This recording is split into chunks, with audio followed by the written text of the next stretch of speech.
Today on the Word Preacher podcast, Jesus stands at the door and knocks. The book with 7 seals. And what's in the last seals? I'm Brett Jensen, and this is the Word Preacher podcast.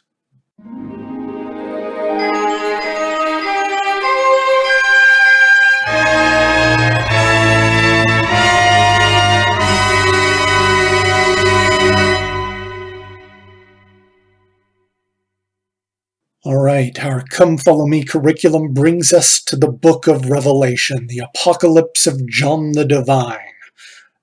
Let's go ahead and get started.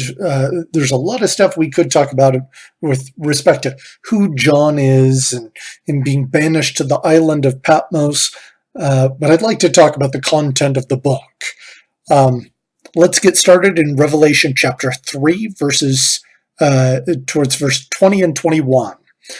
Behold, I stand at the door and knock. If any man hear my voice and open the door, I will come in to him, and will sup with him, and he with me. To him that overcometh will I grant to sit with me in my throne, even as I also overcame, and am set down with my Father in his throne. Now, there's an anti-Christian meme that I've seen circulate in various places, in which Jesus is portrayed. There's a famous picture of Jesus knocking at the door, and they use this picture to show Jesus knocking at the door, saying, "Let me in so I can save you." And then whoever is behind the door says, "Save me from what?" And the answer is, "From whatever I'm going to do to you if you don't let me in." And those with a weak understanding think that this is really clever. If we don't know about Jesus, then we're all okay, right? That's obviously not the case. This is not how this works. And there are some intuitive things that we need to understand about humanity, about our nature here in mortality.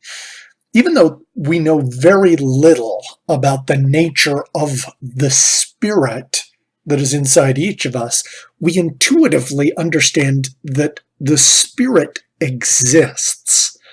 I mean, if people truly believed that the body were just a construction of chemicals, of reactions, and configurations of processes, then people would probably spend a lot more time emulating Dr. Frankenstein.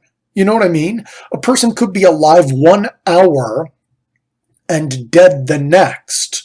Same body, same chemicals, all the configurations that are required for life should, in theory, be there in this corpse.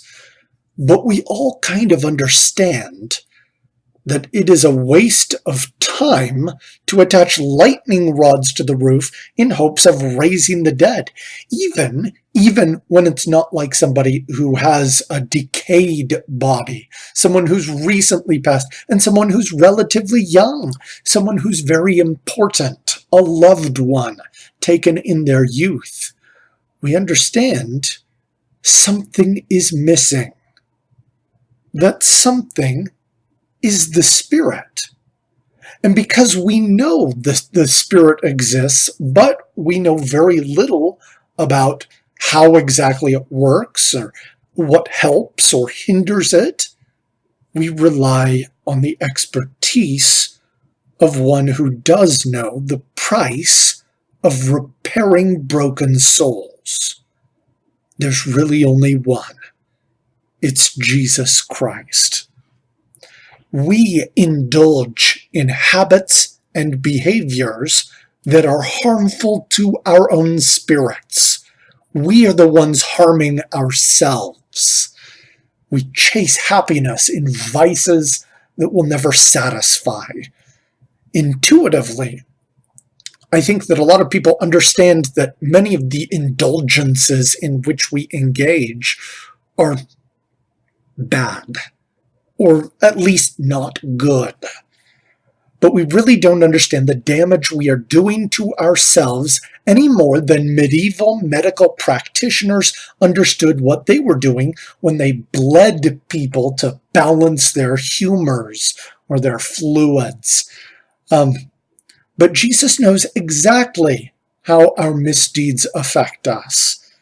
And he is as brilliant as a physician among snake oil salesmen. He knocks at the door to save us from ourselves.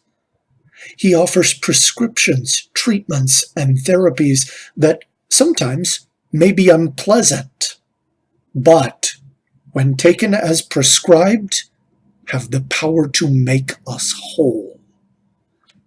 He offers a place for those who overcome themselves by following his directions to sit down in his throne as he sat down in his Father's throne. That's important because he's certainly not at the door to threaten us. He's offering what he has earned. Finally, if he intended to force us to behave in certain ways, he would not wait for his voice to be heard after knocking. He would barge in, like the communists in the middle of the night who are dissatisfied with your support of their party. There might be a knock at the door, but then regardless of whether or not you answer, they would be in and take what they wanted. But that's not how Jesus works. He knocks at the door and waits for someone to open it to him so that he can feed them and nourish them. Very profound passages at the beginning of the book of Revelation. There's a ton more that's in there that is worth studying. But we're going to move on a little bit further and talk about the book with 7 seals. Here are the first few verses in Revelation chapter 5. And I saw in the right hand of him that sat on the throne a book written within, and on the backside sealed with 7 seals. And I saw a strong angel proclaiming with a loud voice, "Who is worthy to open the book and to loose the seals thereof?" And no man in heaven nor in earth, neither under the earth, was able to open the book, neither to look thereon. And I wept much, because no man was found worthy to open and to read the book, neither to look thereon. And one of the elders saith unto me, "Weep not. Behold, the Lion of the tribe of Judah, the Root of David, hath prevailed to open the book, and to loose the 7 seals thereof." Okay, so a very artistic image is created and recorded by John, this book with 7 seals. And no one can open it up. And they explain, well, there's one with the power to make things happen. There's one who can open it and cause the contents to come out. And he describes that one as the Lion of the tribe of Judah, the Root of David. This is a reference, of course, to Jesus Christ of the tribe of Judah, the prophesied Messiah. The book represents the events that are surrounding the earth itself. Section 77 of the Doctrine and Covenants is an excellent resource for understanding many of the symbolic elements of the book of Revelation. And these are written in a question and answer format. The answer to the question about this book with 7 seals is found in verse 6 of section 77, which reads this: "We are to understand that it contains the revealed will, mysteries, and the works of God, the hidden things of his economy concerning this earth during the 7,000 years of its continuance or its temporal existence." So, from the same section, we understand that each seal represents about 1,000 years. If we look at the first 4 seals as they are one by one opened, then we get in each of these 4 seals a horseman, some rider of a horse. This is the source of the phrase, the four horsemen of the apocalypse. Of course, apocalypse means revelation. And the book of Revelation, in some translations, they leave that apocalypse, the apocalypse of John the Divine. In the King James Version, they interpret it, it's the revelation, but it means the same thing. They open the first seal and describe a white horse that has a rider with a bow and a crown, and he goes forth conquering and to conquer. When the second seal is opened, we see a red horse and a rider with a great sword to take away peace and bring war. The third seal is opened, and there is a black horse with a rider carrying a pair of balances, discussing the cost of food, various types of food, and meal. The fourth seal is opened, and there is a pale horse, and the rider is death, and hell follows after him, and a quarter of the earth is killed. Okay, that's great. What does that mean? With our understanding that each of these is roughly 1,000 years, and the understanding from tradition, the Jewish tradition is that Adam lived about 4,000 years before the coming of Christ. So if we think about the 7,000-year period, and that's the beginning, we think about the first 1,000 years was roughly the time of Adam. And during his life, there were many men of great renown, both in secret combination and otherwise, who sought glory and renown. And it kind of got kind of crazy. During the days of Enoch, war and violence consumed the earth, with people waging war in all manner of places and all manner of ways until violence filled the earth, prompting the Lord to send a flood. Certainly we can envision this, a red horse with a rider with a sword that's meant to take away peace and bring war, a pretty good description. If we think about the days of Noah through Abraham and Isaac and Jacob, because if you do the math that's in Genesis, Abraham was alive at the tail end of Noah's life. So this is all kind of a part of the same framework. And during that time, if we go from Noah down to Abraham, Isaac, Jacob, and his son Joseph in particular with his dream, there's a lot of famine. There's a lot of concern with where is the food and people moving to different places to kind of get established, to get what they need. People going into servitude so that they can avoid starvation. These sorts of practices were very common during those days. The Israelites themselves became slaves to the Egyptians. This was an important time period. And it meant the end of a lot of these older kingdoms that had been there from in the days of like Noah, after Noah, between Noah and Abraham, there were the old kingdoms of the Bronze Age, the Babylonians, the Assyrians, the Minoans and Mycenaeans, the Hittites, the Egyptians, others, the Mitanni, all sorts of these that represented kind of a loosely connected civilization at large. And even if one of them didn't know all of the others, it would be like a few steps, just a small number of steps, and they were all kind of interconnected. And it's what allowed tin to be brought from the Far East and copper to be brought from the West and mixed together to make things like bronze. Was the interconnected nature of this. And it allowed big things like the big wars between the Hittites and the Egyptians. It was a crazy time, but eventually, as these problems came, In the next seal, where we see this pale horse with the rider of death, there were a number of influences ranging from natural disasters to sea peoples and invaders of all sorts that essentially caused these old kingdoms to come crashing down.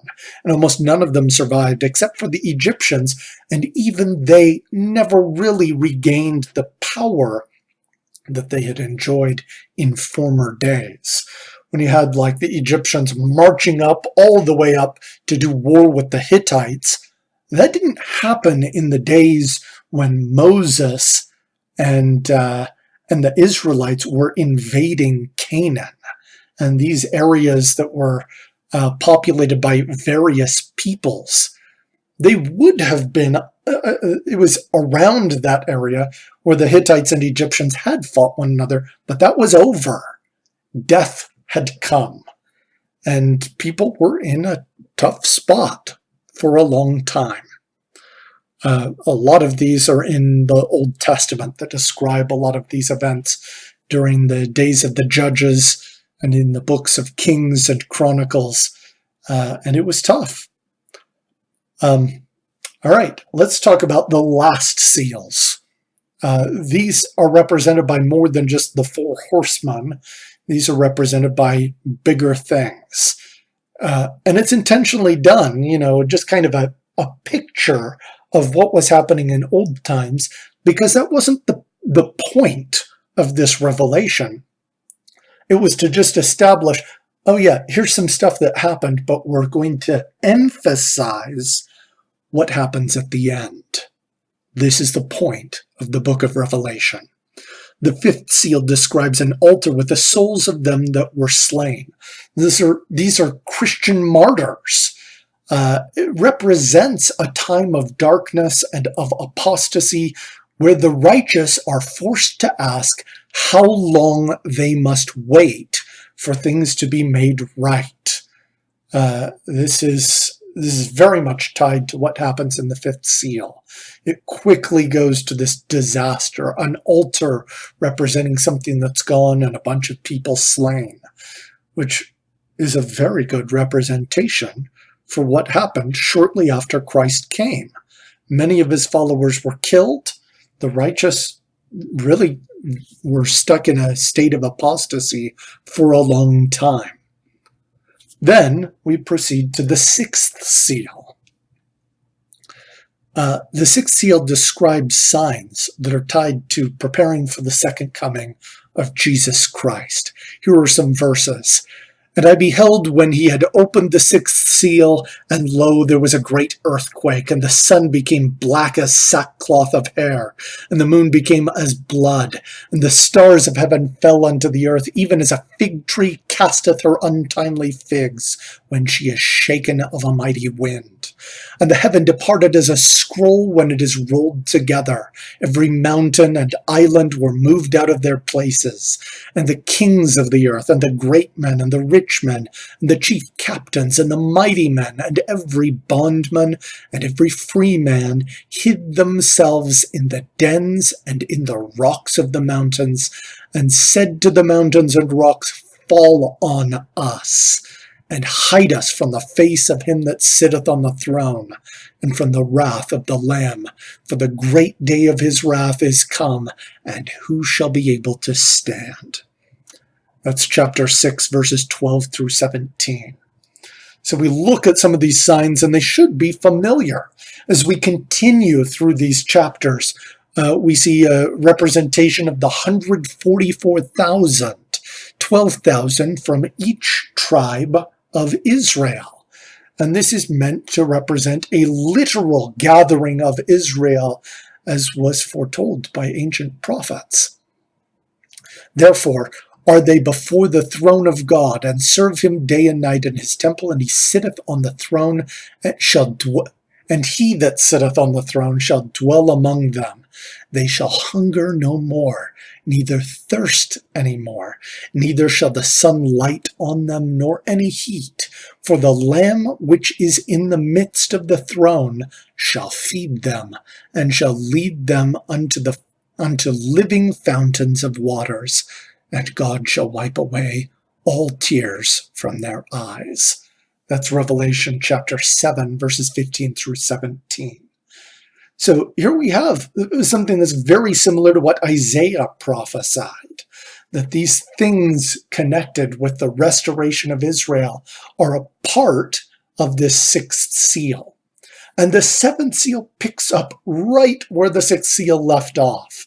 If you look at Revelation chapter 8, we begin enumerating natural disasters and the sun being darkened and the moon and all of these signs in heavens and earth.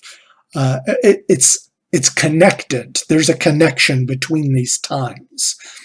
A destroyer that is named in this book, Abaddon, leads armies of wickedness. There are also a prophecy about two witnesses who will be slain in Jerusalem and shall lie dead for 3.5 days and then be miraculously raised up again, signaling the end of the kingdoms of the world.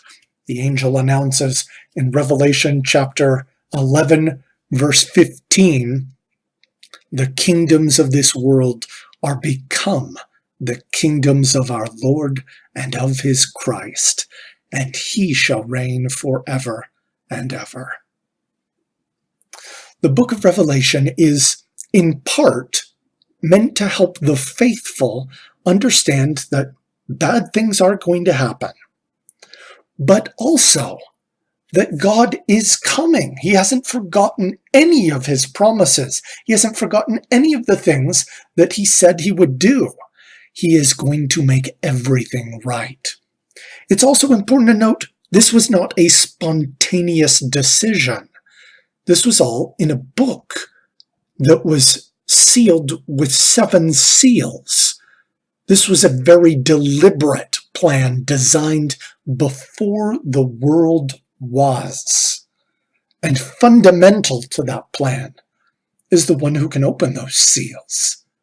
It's the King who will return in splendor and save the entire earth, reaffirming every covenant he has ever made.